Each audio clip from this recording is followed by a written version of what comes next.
Hello, everyone. Thank you for your patience. But I'm Scott McClellan. I'm the co-host of DC Film Squadcast and the co-founder of Squadcast Media. And on behalf of Justice Con, I want to welcome you to our spotlight panel today with Mr. Harry Lennix. Mr. Lennix, thank you so much for the gracious gift of your time today. Scott, thank you for having me, and thanks to your audience for their patience and for being willing to join in with us here. Well, I'm super excited to be able to talk with you today. And before we get started, though, I wanted to remind everyone that below in the description is the donate button for the American Foundation for Suicide Prevention, and also a link for merchandise from Ink to the People, where all the proceeds, of course, also go to benefit AFSP. So it's always to remember why we're really here, and I appreciate everyone who can give.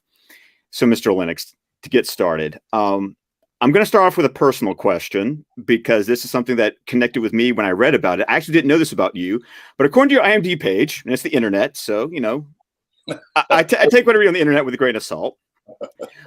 But I did read that you were a teacher before you became an actor.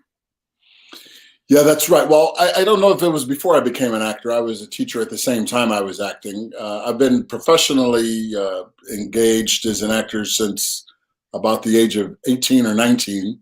I was still at Northwestern there, but after school, instead of waiting tables, having a day job, my day job was a Chicago public school teacher. So I primarily taught music on the south side of Chicago at a school called Bass Elementary School, I think now a magnet school. And so that's what I did to make ends meet when the theater work wasn't paying as much as I needed it to. Okay. I ask them because that actually is my day job. So so I was like, oh, that's amazing. Yeah.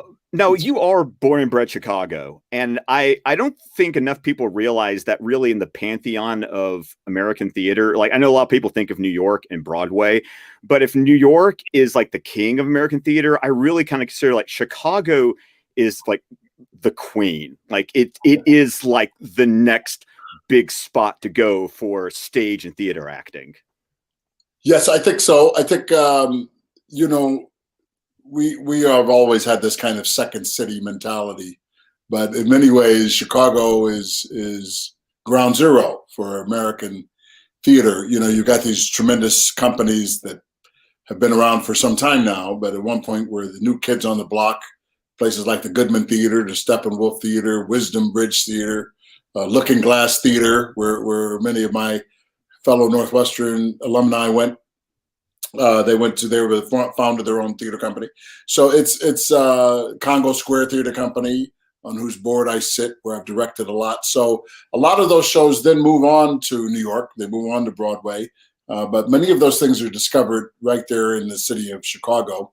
And of course, we are very proud of it.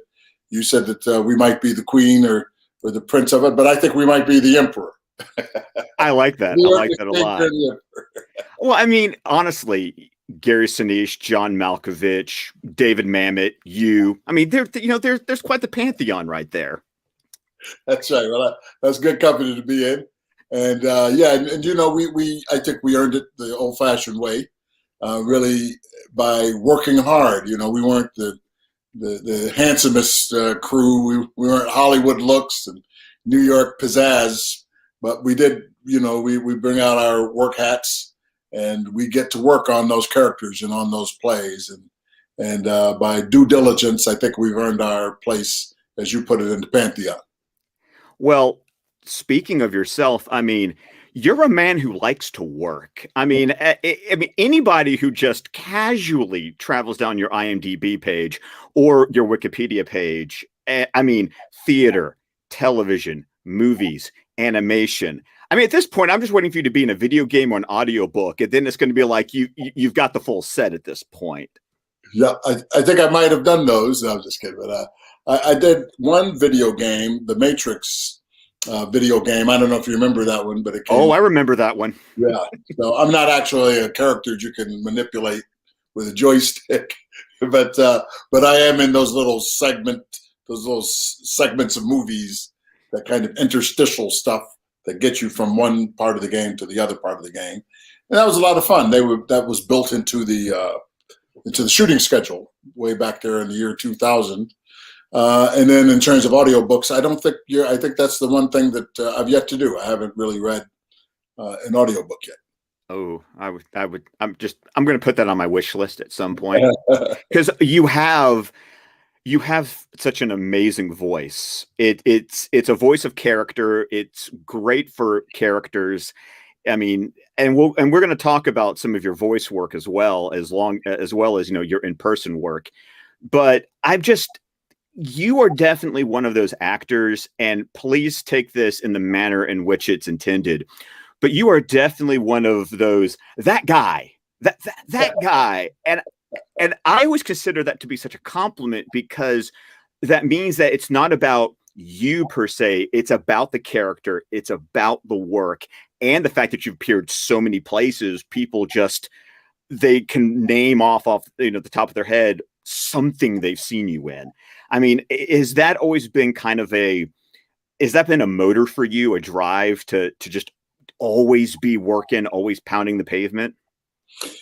Yeah, it's interesting, Scott. I think you nailed it on the head. I too am always flattered by, not necessarily being my Harry being associated as the celebrity, but actually really letting the work define me in some ways. And so being many people disappearing behind the mask of those characters that I get a chance to help create. And so, I really do like that. And I think Chicago has this reputation. The motto of Chicago is the city that works. And I've always liked that. It's a blue collar city. We call ourselves the city that works, the city of big shoulders. But the first one, it speaks to me on some more profound levels. I studied to be a priest when I was a young man. I went to a high school seminary, in fact, preparatory seminary. And the motto was, our motto, our anthem, so to speak, was Ora et Labora, which means pray and work. Pray and work. And I might be St. Sebastian. I can't remember who actually, maybe St. Stephen. Somebody's phrase was that. But that's something that always instilled and informed my life, which is that really the best way to show that you are serious about something, that you are dedicated, is to work for it. So that's been my method. I don't think I can ever get away from it. I feel like I'm shirking responsibility. I feel guilty when I'm sitting around doing not much. So I always have to be creating. I always have to be working and mining, digging deep, taking a deeper dive. Otherwise, I don't feel like I'm living up to those things that were inculcated in me as a young person. So I'm kind of curious, like when you are looking for work, be it any of these various mediums that you regularly, appear in, what is it that draws you to a particular job or a particular role? What do you, at this point, what is sort of your North Star to go, that's what I want? Yeah, I think it's, I guess the most important thing is it an interesting story to tell? Does the story have a truth or a virtue of some sort that is worth telling and propagating? Even if it's pure escapism, there's nothing wrong with that, as long as it's not hurting anybody or disseminating lies about some people that are going to come back to hurt them as groups of people. But that said, if it's an interesting story, I don't care what medium it's in as much as I care about the quality of the story being told. It doesn't even have to be that I'm, particularly lead part in these things. I enjoy sort of being a cog in a wheel if it's a beautiful wheel. And so I've always loved that. That's part of the reason that I love, Zack's work and being able to play with him, is because I don't have to, angst about its, its similarity to what's going on in the real world, or how it's a metaphor for something that's in many cases painful or filled with fraught with some sort of stress. So, I like getting away from things. I like getting away from myself. I like getting away from things that are in my life. That's the whole point of it, of being an actor, is so that you can be other than what you actually are. I have to deal with that enough in the off hours. So any chance to jump into that other skin, if you will, is a welcome experience for me.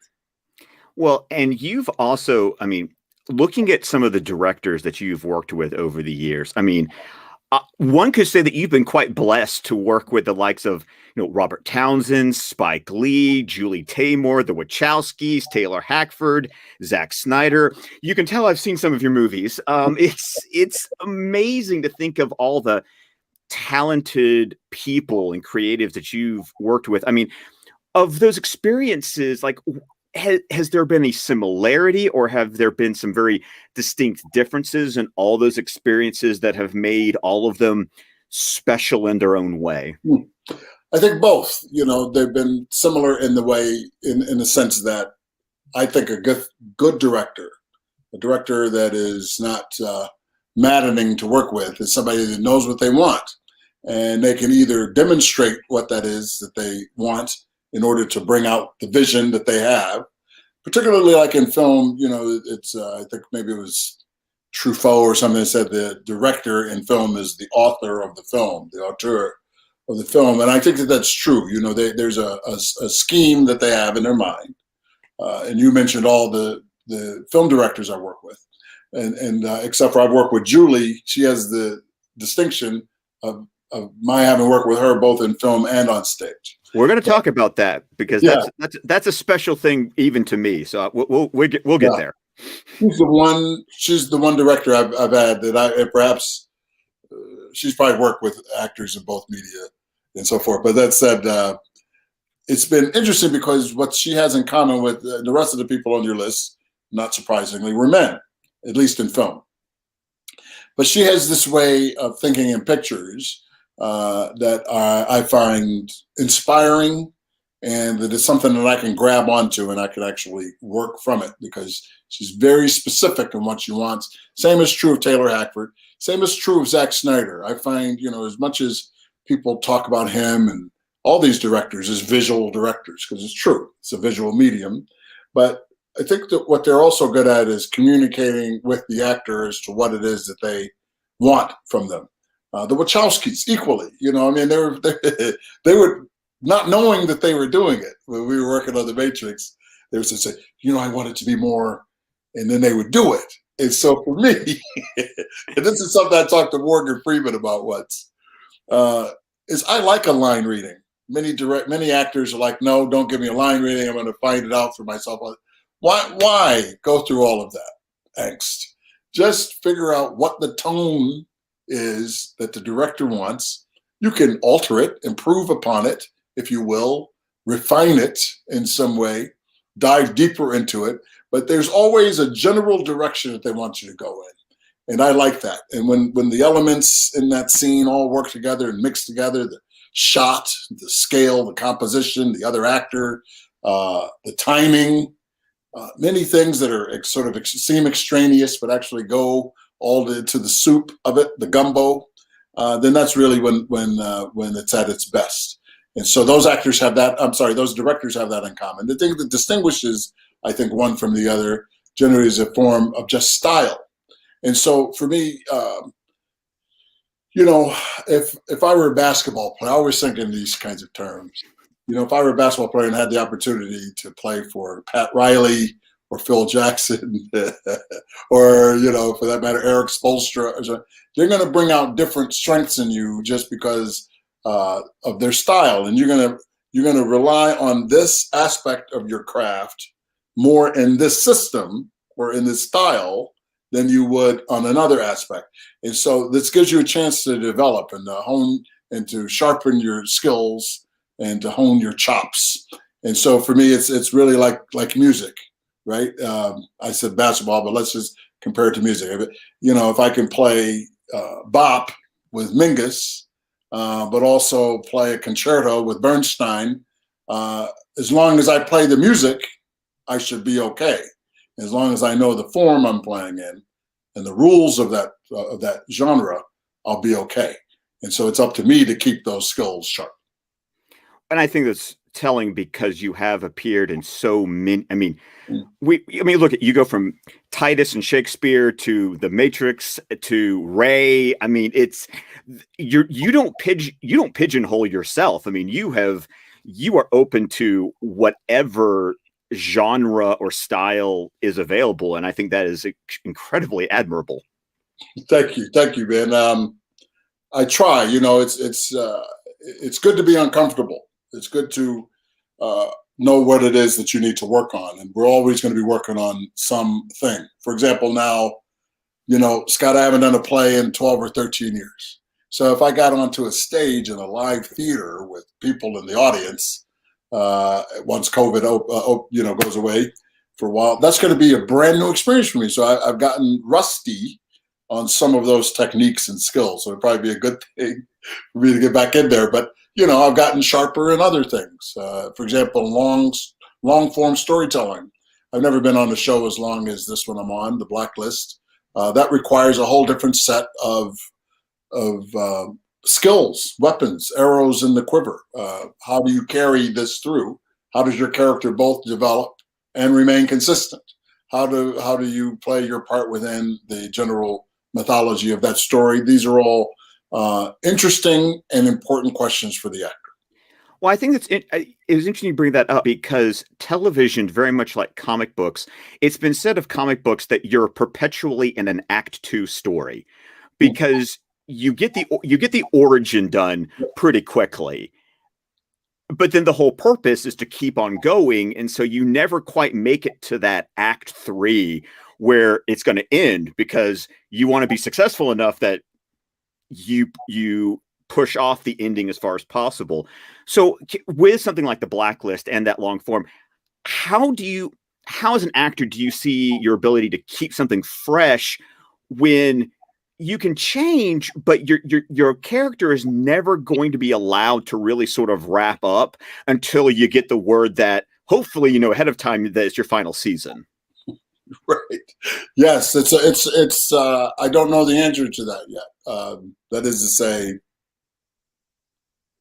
there are different ways to approach what you just talked about. You know, the always being Act Two. That's very poetic. I like that a lot.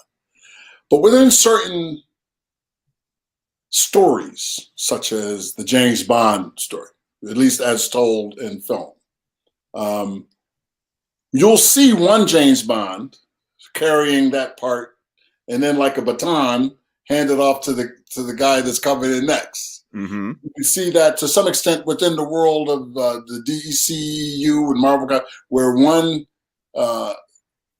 Batman will retire. So I don't know if that happened with Batman, but there are a few Green Lanterns. There are a few characters where the character is not just the individual, but he represents a position, a chair, so to speak. In Chicago, we talk about being loyal to the office. You know, you aren't just loyal to Mayor Daley or Mayor Washington. You're loyal to the office. And so I think that to some extent, you know, we do homage to these characters because then you are representing the suit, you're representing the crown, you're representing the papacy, you know, these kinds of positions where it's a position. So, but for as long as we're carrying that, what is it that we can know? As long as that's an ongoing story, unlike in a play or something that has a fixed ending, where, you know, the character Hamlet dies. We can figure out that whole totality of his story within our own creation of it. You cannot do that in this in long form storytelling. Like, I don't know everything that there is about the character I play on Billions or The Blacklist because I can't know, because those things haven't been determined yet by the people who are inventing those characters on a certain level. So what can I know, and is actually there any virtue in not knowing? And I think that that's probably true of us. We find out things about ourselves as individual people, as private persons, every day that we perhaps wouldn't know until we were confronted with these situations. So to me, I try to be, it's a constant game of investing in, engaging with these characters for each episode, and so that, you know, you've got the information that the writers are providing. You've got the totality of what the series has given you about who this character is, what the story has been. But the rest of it, you will have to figure out, just like we do every day in real life. Absolutely. Okay. I am sure that the audience is ready for me to get to the DC stuff, and I promise it's getting there. I got one more thing, because once again, you have just had such this breadth of a career, but I want to take it back to the first thing that I can remember seeing you in. And no, it wasn't The Matrix, because no, I actually saw Titus back in the day. Oh, okay. And that you as Aaron the Moor is a amazing role. Like you, that's when you became that guy to me, was seeing you in that movie. And I did have an opportunity in a previous interview you were doing for Film Junkie in the press tour leading up to Zack Snyder's Justice League. I did get to submit a video question. I was the guy who ate a cookie and asked you about Titus, but I would love to hear you. I do bits. It's okay. But I would love to hear you talk about your experience there, because I don't know, you did so many movies before then, but I always feel like that seemed like that was sort of the beginning of, like, The Matrix comes after that. And I really feel like that was kind of a watershed moment for you. I did find this great article from the Los Angeles Times. Even the headline from January 2000 said, "In Titus, he's the face of pure evil. Movie Harry J. Lennix role in Julie Taymor's film should bring him more opportunities and recognition." And I'm kind of curious, do you feel like that happened for you at that point? I remember, by the way, Scott, you're eating the cookie on the. It's very funny. And what a great nod to the Martian Manhunter.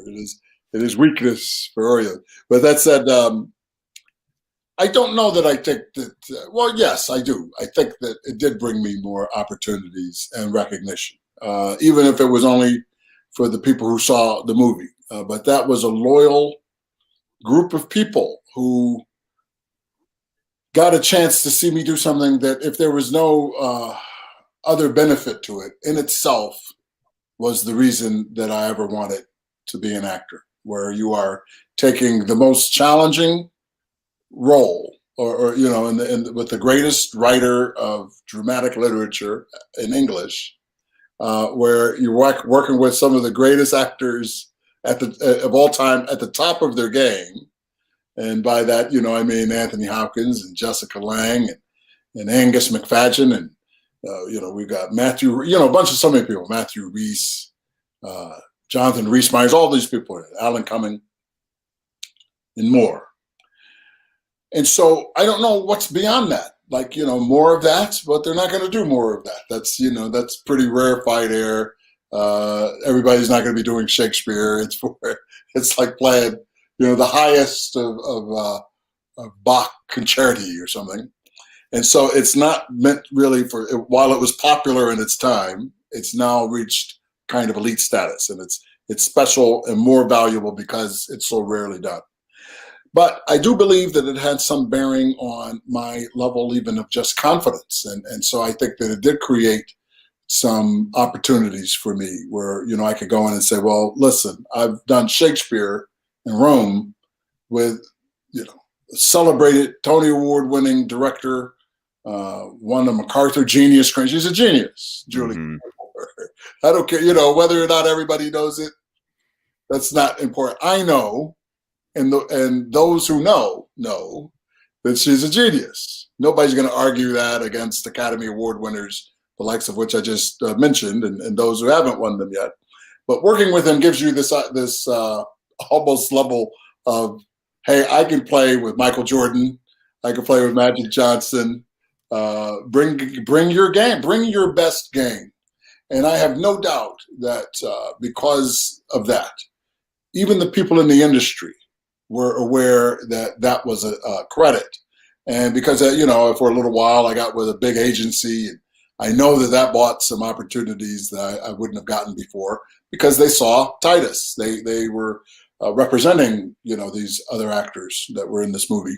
And they saw my work in it. And if not directly, if not, they were like, hey, let's make Harry Lennix the lead in every Hollywood movie after that. By indirect introduction to people who did move my career to the next level, to more visibility, then yes, I know it did. So it was worth. It was worth. Well, and then you go from one incredibly visual director like Julie Taymor, and then around what was the probably around 2011. I'm kind of curious when it came to getting cast in Man of Steel by Zack Snyder. Like, was that an audition? Was that a phone call? Because sometimes Zack just knows who he wants, calls him up, and says, "Hey, I want you for this role." How did that play out for you, getting the role of General Swanwick in Man of Steel? This is one of these crazy stories where I was literally about to retire and go back to teach school. I was fed up with it. I'd been, on the show. The show got canceled. Curiously enough, it was Dollhouse, Joss Whedon's show, and it was on for like a year and a half. And then it got canceled, and then my agents decided, I guess, that I was washed up, kicked me off of the roles. And I was like, well, I couldn't really get decent auditions for a little while there, and was about to go back into school, get my degrees or something in teaching or theology or what have you, maybe both. And a phone rang, and it was my new agent saying, Zack Snyder wants to cast you in Man of Steel. They're going to reboot the Superman thing. They didn't call it that at the time, but they're rebooting Superman, and he wants to use you. He doesn't know what in yet, but they want to know if you'd be willing to come in and help them audition some other actors, for Superman, for example, and Lois Lane at the time. So of course I wanted to do that. I'm a huge fan of Superman and the whole mythology of it as a character, and as the movies, the ones that even came before Zack, but I was a huge fan of Zack. So I was curious. I was very interested in what he was going to do with it. And I was so excited because I so enjoyed his work in the 300 and Dawn of the Dead and the other things that I'd had a chance to see of his. And so I knew that kind of visual approach was something that was going to be different in a different way than Julie's visual approach. But that's how it happened. I got a call just as I was about to hang up my spurs, at least for some time. I'd been in the business at that point 30 years already, doing just another cop or lawyer or something that wasn't particularly interesting to me. And I thought that I would do something else. But getting involved in something like this on that scale, it was 10 years after I'd done, the other sort of big tentpole movie in The Matrix and the Matrix sequels. So it was really a lifeline in a lot of ways. And so I'll be forever grateful that it wasn't an audition as much as it was just being asked to join a company, being asked to join a family, a team, to fill out the rest of the team, and then to go and to reset a button that had been so vital to me in the past. And that's how it went down, man. I think that was 2010, actually. Okay. And then because these things are so big, it takes such a long time. It might have been February, something 2010, January.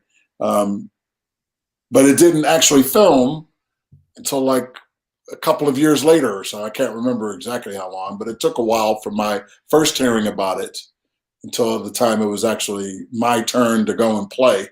It might have been 18 months or something like that by the time I got a chance to do that. So there's always a scene in Man of Steel that I feel like it's almost become apocryphal. It's been kind of retconned even by the fans at this point after what happens, which of course the scene where Henry, this is going to be fun. But when Henry, does the whole like, okay, let's put our cards on the table. He breaks the handcuffs. He walks up to the window. Everyone else backs off, and you just stand there. But it has been reported, and some people don't always remember, that you have said you never knew that you were the Martian Manhunter until literally we all found out. And Zack in interviews had even said during the filming of Man of Steel, he didn't even know that eventually, story-wise, they were going to turned Swanwick into the Martian Manhunter.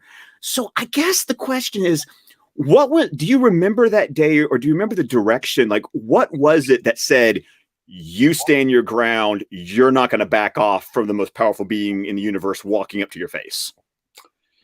This is I remember it very well, Scott, and I do think that in terms of retconning, it's the perfect thing to mention, that scene. And I specifically remember asking Zack, just because I remember the Christopher Reeve Superman, where they had a president who General Zod, Terrence Stamp is playing General Zod, Yeah, and he told the president to kneel. And then the guy kneels. He said, "Man, you can't be the president if you're kneeling." And I thought that was such great writing and acting. Of course, Terrence was fantastic. But I thought the same thing is like, this man is, a general in the Army of the United States of America, and he's got a responsibility not to let the flag fall down, as it were, to back away in fear. He's trained on some level to confront that which seems impossible to defeat or even to face, but he has to stand, captain going down with his ship, that sort of thing. But then, so I asked Zack, I was like, man, everybody else sort of instinctively, you see this man break out of these, handcuffs and see through two-way mirror and all this stuff. And so I asked Zack, and he thought about it. I remember distinctly. He was like, yeah, no, I think he's standing there, man. I can hear him saying that, actually. Yeah, he's like, yeah, man. You say, yeah, just, yeah. And so, and it clicked, you know what I mean? And so I did it. While the character's surprised, he doesn't perhaps know all of Superman's power, but you could retcon that into saying, what's different about this man? And of course, it makes perfect sense that that the thing that's different about him is he knows something that nobody else knows. Mm-hmm. And that something is that he's actually a meta-human, a superhuman, not a human, a Martian, in fact, and that he has his own agenda, because there's a lot of this question going around, well, if he was a superhero, why didn't he intervene earlier? So, well, he may not like Kryptonians. There's nothing before in Man of Steel or Batman versus Superman that on the surface says that he ever comes to trust Superman. He's always skeptical. I'm in the bathroom scene with Amy Adams saying, hey, don't put the halo back on his head or yours. You guys did something you shouldn't have done. You're always causing trouble. He seems to be rather skeptical of Superman.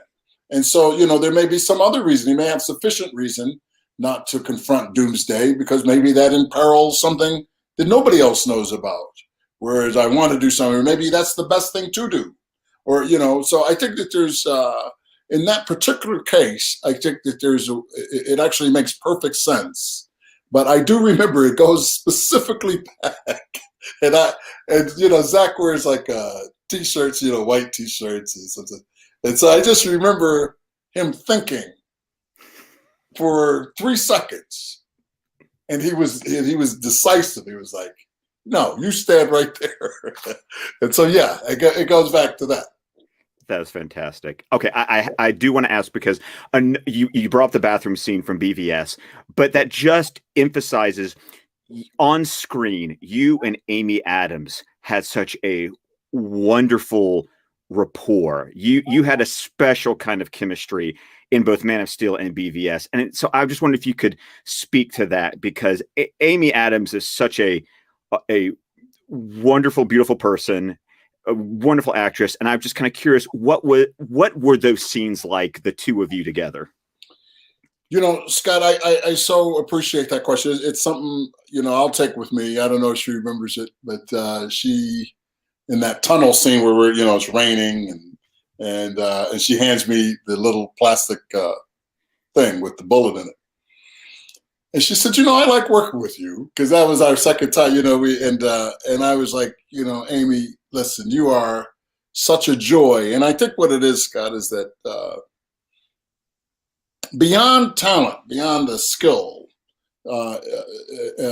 that's important. It's perhaps arguably the more important, but there's also a spirit, there's an ethos that a person has. There's a kind of realm, I think, where people's energies dance. And some of that dance, sometimes the dance is, a tarantella, sometimes it's a tango, sometimes it's a waltz. But her dance is a ballet, and it's beautiful. Her spirit is so pure and so good and clean that that it's just pure delight being in her presence. She's always warm. I've seen her, with people who are strangers or other actors who happen to be fans. She is gracious. She's generous, and so for me, I was just admiring somebody who, while younger in years, is just one of those Hollywood acting ingenue forever because of that spirit that she has. She reminds me very much of who's my favorite? She played Stella Dallas, Victoria Barkley on in Big Valley. Anyway, I'm going to think of her name, but she's my favorite actress. I can't think of her right now, but she's one of those throwback, old school, wonderful performers. Yeah, it's wonderful. So I really think one of those moments that will always, just live in fans' heads, especially for you, and I really feel like it was one of those moments where we all just like zeroed in on you, was that Comic-Con 2013 where they announced BVS, and you get to do it by reading one of the most memorable lines from The Dark Knight Returns by Frank Miller. People who know me know that I'm a little obsessed with that book. I kind of read it every year. It's just one of those books. I was given it to me when I was 7, which was not a good time for someone to hand me a book like that. But what was it like for you to read those? Oh, Barbara Stanwyck. Thank you, Landon. Barbara Stanwyck. Thank you. That's a wonderful actress. What was it like to read those words, knowing what that was going to mean for the audience in Hall H hearing that? Like, that had to be a lot of pressure. Well, again, this is one of those things that sometimes I say this. I'm not sure if people know precisely, but Zack is always surprising me. I don't know if he intends to do it or just he just goes by the spur of the moment. But he'll call me up and say, or Clay or somebody will call me up and be like, "Hey, Zack wants to talk to you. He's going to call you at X time. Are you available?" So yeah, I'm on the phone. Get on the phone. He's like, "Hey, man. So I got this idea. Instead of just me going up there and announcing it, I thought it might be fun because I like your voice, man, and I want to use your voice to like read some from this Frank Miller thing, and I think it'd be really, really cool. So once you come out the day before, and we're gonna sneak you in, we'll rehearse it, and then I got this whole thing in my mind." So I fly in, we sneak in. It's this massive hall. I think it was Hall H. And so, the whole thing goes out. I'm milling around the backstage. Tom Cruise is there. And Bill Paxton, God bless him, before he passed away. You meet these wonderful actors that I'm a fan of. And so I go out, and it literally is the largest single crowd I've ever addressed. It's got to be 5,000 people in there. I've been on Broadway and all that stuff. That's 1,000. But this was like 5,000 people. And so Zack does the whole setup, calls me out there. And then, I had these kind of funky glasses, man. And so, I had memorized the bit. And then I remember the lights dropped after I said, "The one man who beat you." And so there's like a little ghost light, and I'm blind. I have no idea. And so there's like 3 seconds after the ghost light goes down and somebody grabs me and pulls me backstage. But in that 3 seconds, I heard it was almost like being right after they've dropped the atomic bomb. There's just like this rumble, and it began to grow. And as I'm getting led backstage, it becomes this clamor. And so I was like, it was great because it's a drop the mic moment, but you don't really get to be on stage when it actually fully develops into what it's going to be, into the seismic event. Because, that was the whole effect that Zack wanted, that went over so cool, so well. So I didn't really see it, but I heard it and I felt it. Man. Well, there's enough pirated video out there that if you wanted to see what it looked like from the fans' perspective, it's out there. You can find it on YouTube. I've seen it. Oh, good, good. I was about to say, come on, man. Do yourself a favor. Yeah. There is something, because Justice Con is very much for the fans, by the fans, and we want to be able to celebrate fans. Last year at Justice Con, because we were trying to hype up it hadn't really officially been announced, but we all saw what has fondly become known as the Martian Manhunter storyboard, which I understand is the first time you even found out that you were going to be the Martian Manhunter. If that's the true story, right? They call it the Martha Manhunter? Yes, because Martha Manhunter. Like that's the fan gag. That's great. Well, there was a fan contest last year for Justice Con for fans to animate what they thought that transformation was going to look like. And you've been a very big supporter of Fan Art Fridays on social media. And so we want to take an opportunity to share. There's been a video that's been cut together of all the different submissions to see how people were hyping up your appearance in Zack Snyder's Justice League. Love to see it.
Yeah, I don't have that kind of talent whatsoever. That's amazing.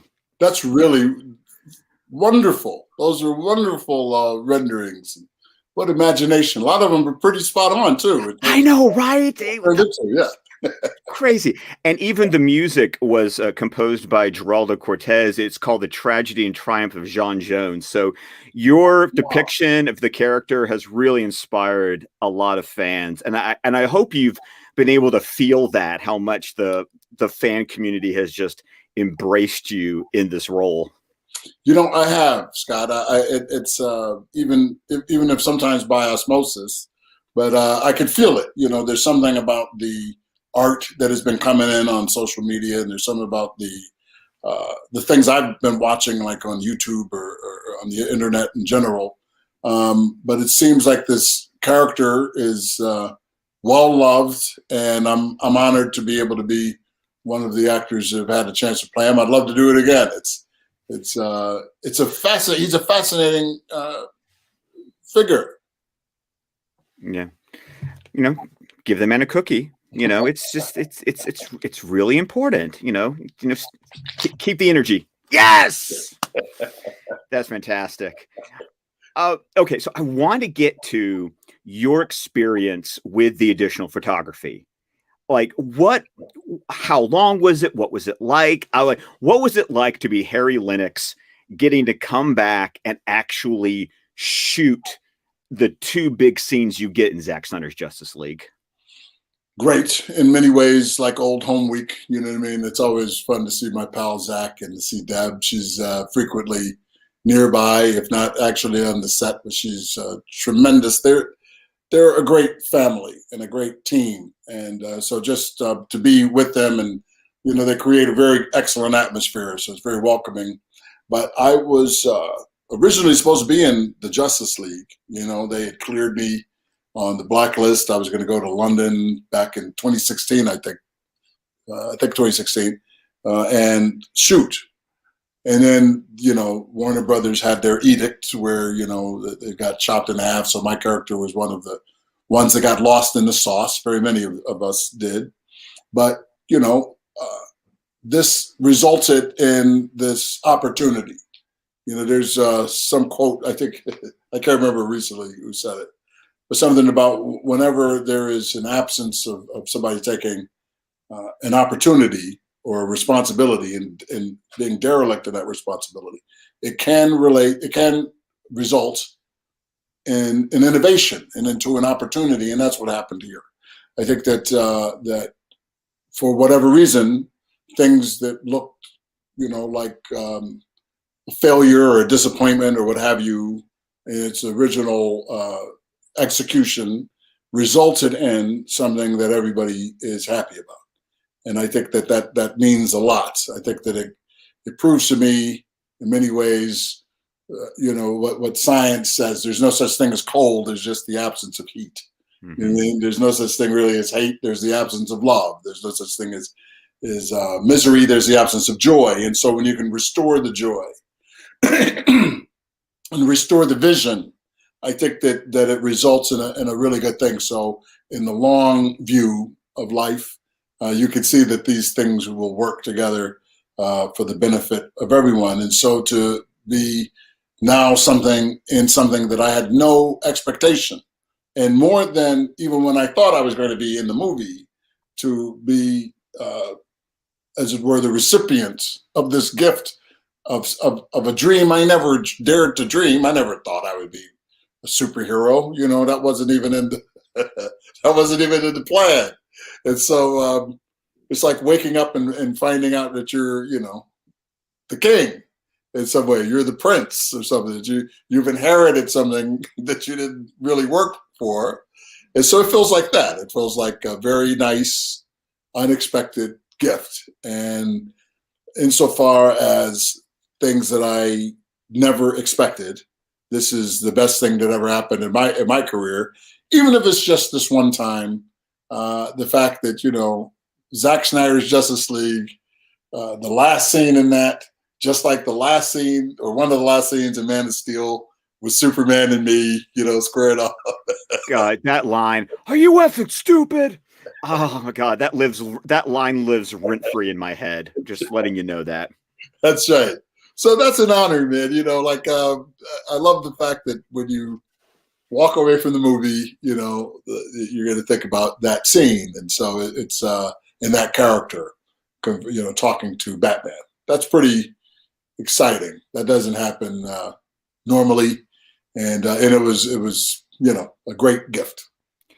Was that performance because of the two scenes, but your scene with Batman, was that entirely voice studio with the white dots on your face? Was there any in person? How did that just on a practical level, how did that go down? Yeah, so I was going to fly in to LA. I had done that one scene is with the transition from Martha, Martha Manhunter scene. And as I tell people, I've never been that pretty before, and I'll never be prettier than Diane. Very few can. It's okay. That's right. So she did me a great blessing by letting me pretend to be her for a little while there. But that said, we shot that in Zack's, driveway. They rigged up a green thing, and I thought we were going to do much the same, using the natural light, which is great in California. And I was all set to go, but the COVID thing was really weird. There had to be all these assurances, insurance-wise. And so it just became something that they were determined to do, and they figured it out, the mechanics of it, how to shoot that with me in New York at a sound studio. We actually went down to Soundtracks, which my buddy Mark DeSimone is, runs down there. They rigged up a thing in very pretty tight quarters, something like this, just basically this, and the dots. And Zack was on a teleprompter thing, telemachine on the other end of a Zoom call, basically, and giving me directions. I think it, at most took an hour or something like that. That stuff took some time. And then we did it in various takes of it. I must have done 12 or 13 takes of it. And I knew that Ben was going to be doing his part later. Originally, we were going to be in it together, but it didn't turn out that way, and it didn't have to be. They comped in all of that stuff. This is the wonder of modern filmmaking, and I think in many ways it was a kind of proof of concept that you could still do great entertainment, even in COVID times, with everybody being safe or feeling, secure in the sense that they're not exposed to each other's germs or whatever. But the fact that we were able to carry on just with the miracles of modern science and art. I always go back to this, that it's called the Association of Motion Pictures, Arts and Sciences, and that those two things can coexist. And I think no place more beautifully than in motion pictures and in television, that we can actually bring the best of our scientists with the greatest of our artists and dance together. That's pretty cool. That's wonderful. I have one more question, and then we're going to start getting some fan questions as we wrap up here. Oh, sure.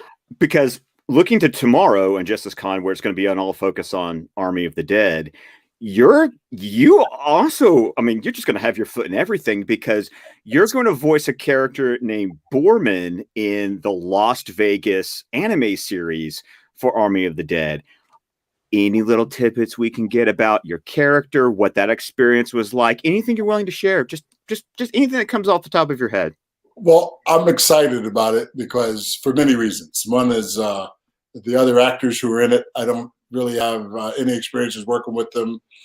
People like Dave Bautista and Joe Manganiello. And Ray, I think, is also in it. Ray Porter is, I think, in it. Kristen Slater. Just a bunch of terrific actors who were part of, I think, Zack's, A-team, so to speak, the special ops, being able to use my voice, and again, I'm lucky because here's an interesting story. I worked with Zack. I didn't work with him, but I auditioned for Dawn of the Dead. It was me, a couple of other pretty popular actors, Tony Todd, who played Candyman. I remember he was there. Ving Rhames was there. He wound up getting the part. And but I remember meeting Zack at this audition. I think it was at Universal. Almost positive about this, many years ago now. And I remember meeting him, thinking he was a heck of a nice guy. And I guess from way back then, he remembered, me for my voice. So, it's not like I've done much to develop this voice other than drink too much scotch and smoke too many cigars. But that's that he's he likes it, and he thought that it would be great to play the part of Duke Borman. And so I can tell you this: there's a neat little Easter egg in this, insofar as I'm the Secretary of Defense in this as well. So I hope I haven't destroyed the whole myth. I don't think so. But that said, I'm excited about it. It's a great sort of through line, and I'm very pleased to be a part of this unit. Oh, well, we're really excited for it. And yeah. So we have a fan question. Okay. So if you had the opportunity to play this character again, what story would you like to bring to the screen? Do in terms of I believe Martian Manhunter, yes. Well, I think it would be great to see him as a detective, because I know that there's some iterations where he's a detective and says he could be so many things and do so many things. I'd love to see him, even if he's still Calvin Swanwick by day, to actually have him do some detective type work where he could use his special skills, and we could see that diplomacy in itself could be a kind of superpower. When you're a member of a cabinet where you actually have to work and solve crime, that maybe world-ending fights in the sky might not be the most effective or practical way to deal with it, that he could use his skills as a detective and his intelligence to solve something that could avoid or avert some kind of catastrophe. So that's what I would love to see.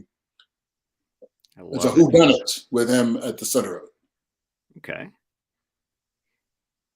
So if there is a Justice League 2, what member of the League would you love to get a chance to interact the most with? And I guess inversely, what DC villain would you like to take on? Well, I hope I don't get, castigated for saying I'd love to work with Wonder Woman. I think everyone would understand perfectly. It's fine. It's fine. She's awesome. And but listen, I'm an old. I'd love to work with Superman, because he's my old companion. At this point, it'd be great to resolve that relationship. And of course, I go to Bruce Wayne. I go to Batman, who is for some reason, and I think that that's not random. And so I think that that would be really cool to see these two, to see me working with somebody that isn't a metahuman, but just a very determined human being, because he represents the world more than the rest of the people do. So anyway, I would love that. There's no wrong answer to that one. And then I think the villain, it would be cool to, I guess I'd like to take on the Joker in some way. Do you know what I mean? Well, yeah, Jared Leto there. I mean, the opportunity's there. I think the Joker. I think, rather than those kind of otherworldly guys, the Joker's just a nutbag who would be very interested to take on, man. Yeah. Okay. Well, we've got time for one more question, and we're gonna keep this train running on time. Yeah. And while we're waiting on that one question, I want to draw everyone's attention to the fact that there is still the charity auction going on for the black and white photos from the additional photography shoot that you can bid on. And of course, all the proceeds are going to go and help AFSP. It hurts me that there's not like a glorious black and white shot of you in like your dress blues or something. I mean, that would be totally worth hanging on the wall. I'm just saying. That's right. Yeah, it would be. Okay. So did Zack ever communicate with you what his plan is for Martian Manhunter going forward?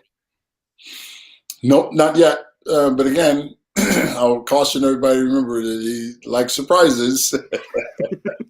He's very good at surprises. And I think what I love about surprises myself is that they delight fans, and I'm a fan. So, should something else happen, that'd be awesome. But again, if nothing else does, it was great this one time. But I don't know, knowing him and how creative he is, I'm sure he's got something up his sleeve. Well, that is our time for today. Mr. Lennix, thank you so much for your time and attention. You've been very gracious with your answers. And just for me personally, and from the fans and everyone here at Justice Con, thank you for all your work. We really appreciate everything that you do. Well, mutual. Scott, thank you. Thank you for the tremendous service that is being done, not just for the fans of this world and of this universe, but of the cause that has infused it, which is, of course, to get people aware of this society for the suicide prevention, and of course also the kind of mental health that is sorely needed in our time. As much as we've advanced, we all still are human, and we all still need to know that we have advocates out here like you. More than fans, you guys are champions, and so thank you for having me. Thank you. And just a reminder to everyone at home watching Justice Con, the spotlight on Patrick Tatopoulos is up next. Thank you so much. And guys, have a great day.